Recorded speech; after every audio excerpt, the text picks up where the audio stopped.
You could be a real estate agent or someone that is looking to or about to fill out a lease agreement here in Ontario. In this video, we'll go over what the pre-printed clauses mean, how to understand them or explain them to your clients, and how to fill out the agreement to lease OREA Form 400. Coming up.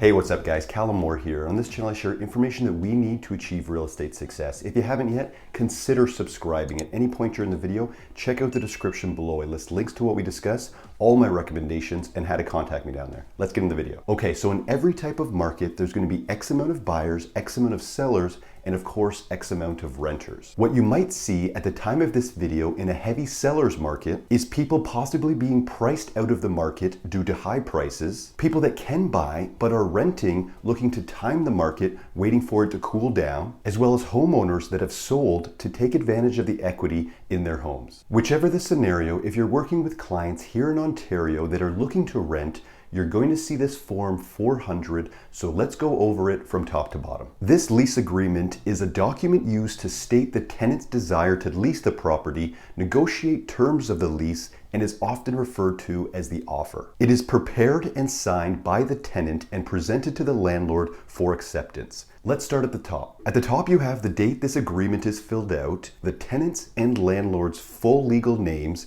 and also the landlord's address for the purpose of receiving notices. Just note that sometimes you won't see the landlord's address here. Talk to your broker to find out what's mandatory at your brokerage, but some landlords won't want their address here for privacy reasons. Below that, it quickly mentions for the purpose of this agreement, and something you've probably heard before if you're going through the Humber College real estate program, that the tenant is the leasee and the landlord is the leaser. Underneath that, we start with the first pre-printed clause. 1, premises, exactly what it sounds like, the address of the property the tenant is interested in leasing. 2, term of lease, a very common agreed upon term here is a minimum of 1 year, and you will also put the commencing date here. 3, rent, this will be the monthly rent here that the tenant will be paying and which day the rent is due. The first day of the month will be common, and here as well there is a requirement that the first and last month's rent are to be paid in advance, which leads us to just that for deposit and prepaid rent. The deposit will be delivered,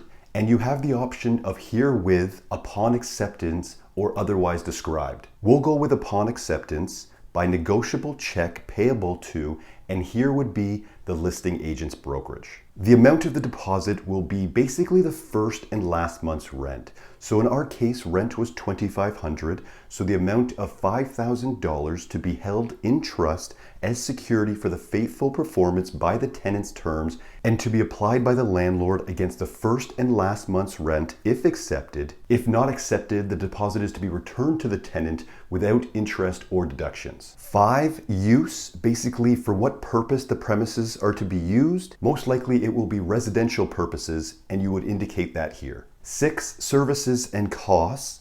Who will be paying additional costs will be detailed in this section. Gas, electricity, hot water heater rental, condo fees, etc. are all there, and there is a section for other if needed. You will just apply an X to who will be paying for what, and a standard form could be that the tenant would pay for electricity, the landlord would pay for the hot water heater rental and water, the tenant would pay for cable, and the landlord would pay for condo fees, something like that. And for any area that doesn't apply, just leave it blank or put NA. At the bottom of each page, don't forget that the tenant and landlord will initial here if accepted. 7, parking. Try to make this as detailed if possible, but it could be as simple as 1 parking spot underground or 1 surface parking spot, that type of thing. 8, additional terms. Just a space here to insert any additional terms that are not included elsewhere, often left blank in this area here. 9, schedules. Some or most agreements have schedules to identify provisions in addition to the pre-printed clauses. You would just indicate if there's a schedule attached right here. 10, irrevocability, pretty standard clause, how long the offer is valid for. For example, in our offer, this offer shall be irrevocable by the tenant until 11:59 p.m.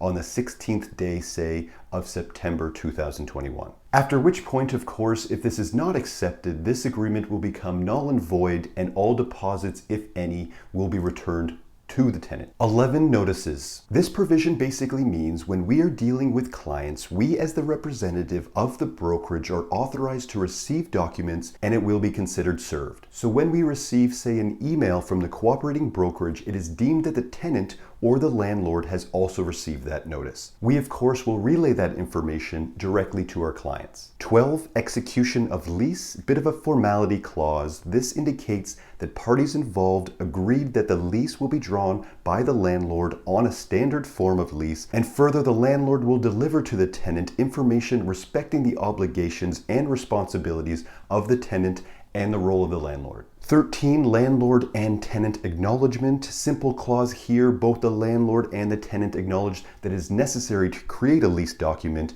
that is required by the Residential Tenancies Act as well. 14, access. So the landlord does have the right at reasonable hours to access the property to, say, show the property if the tenant will be moving very soon, for example. Of course, the appropriate amount of notice has to be given to the tenant for the landlord to be allowed to do so. They also have the right to enter the premise to inspect the property if there has been a leak or something major of that nature in the building that can really do damage to the property. 15, insurance. The tenant is required to obtain insurance and provide evidence to the landlord upon request. This insurance could differ depending on the building. It could be just insurance of personal property, or it could be fire, property damage, and public liability insurance. So something that will have to be outlined and defined in an additional attached schedule. 16, residency. The landlord has to notify the tenant in writing if they are not a permanent resident or Canadian citizen. If it's your first time hearing that, I know it does seem a little weird, but we will see it in a purchase document as well. It's because if they are not a permanent resident or Canadian citizen, there are capital gain taxes that must be addressed. 17, use and distribution of personal information. Similar to a clause we'll see below, the landlord may need to disclose information from the tenant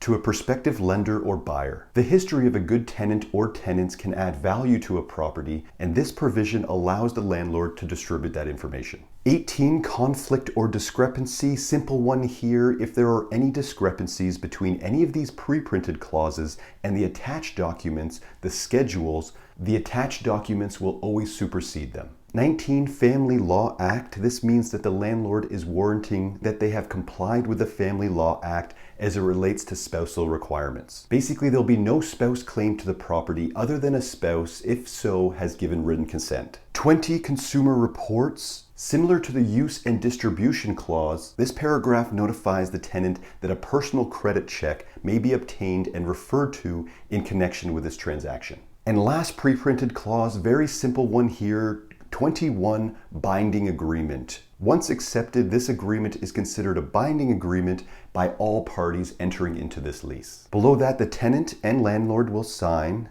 Spousal consent here, as mentioned before, if needed. Last to sign will sign the confirmation of acceptance. If our offer was accepted by the landlord, they would put the time and date and sign here. Below that, we will have both the listing and cooperating brokerages and the salespeople and brokers. Finally, when it's all said and done, the acknowledgement by both parties and of course the real estate agents or brokers sign the commission trust agreement to bind the brokerage and to be paid. And that's the OREA Form 400 Agreement to Lease. I really hope that helped give you a good idea of this form. Longer form for sure, but definitely a form you're going to see all of the time if you're doing leases. And if you need more information on any of the OREA forms, check out this playlist right here. Again, I really hope that helped. My name's Callum Moore, real estate agent here in Ontario. Thanks for watching. We'll see you in the next one.